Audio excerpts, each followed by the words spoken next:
joining me now to discuss this, the MP brave enough to say no in the Victorian Parliament, Renee Heath.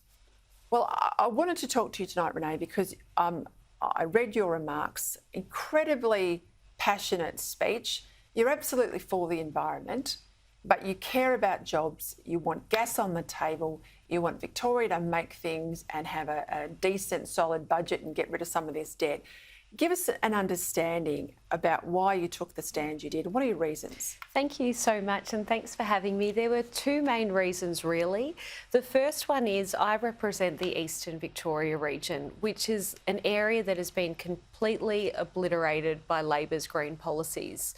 And our area, particularly the Latrobe Valley, is still trying to recover from the closure of the Hazelwood Power Station, which saw the loss of 1,000 jobs. And plus, we had a promise that we would transition to renewables. Well, almost 15 years on, and we still haven't seen any of that.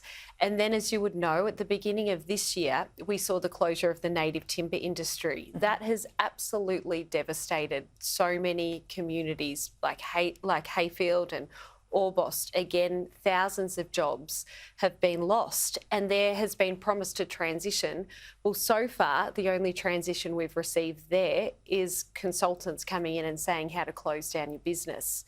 So then late last year, I went to a rally in Traralgon, and there were these signs there, and it said, first the energy industry, then the native timber industry, what's next? Our farmers. And I've spoken to a lot of people, and I'm concerned that this legislation will be that attack on farmers. Absolutely. And I think there's a lot of reasons around that. Firstly, I think people are concerned that prime agricultural land will be cut up with solar panels and with wind turbines. But also I'm concerned that farmers and individuals will lose their property rights because of transmission lines going through their area. So there's a whole lot of reasons, and those are the main... and then the second one is I think that this legislation is completely unachievable.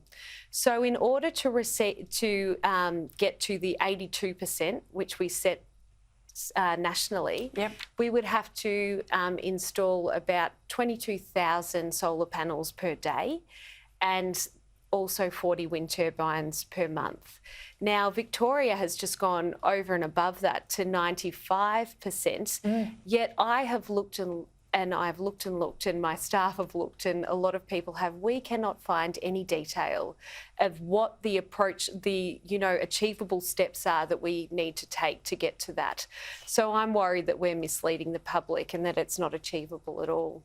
So you're not wrong about the degradation of farmland, the risk to agricultural land, and how angry regional communities are. I was on the other side of Victoria, so on the western side in the Mallee on the weekend, and all the way along the Calder are these signs on farmers' fences saying stop the transmission lines, lack of consultation.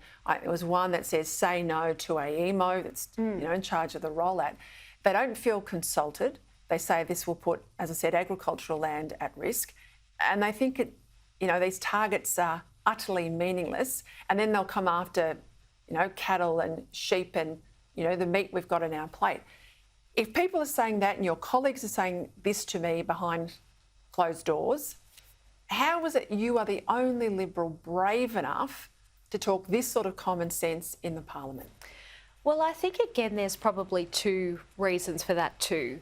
Number one is not everybody comes from an area that has been reliant on coal and that is currently reliant on... But they're all reliant on coal-fired power in Victoria, Renee. Well, we are, and we all rely on farmers as well, which brings me to the second point, which is that I think that there is an awful lot of intimidation by activists on lawmakers, and there is an awful lot that people know that if they stand up to something like this, they are going to get shouted down, they are going to get campaigned against. And I think that there is that little bit of fear.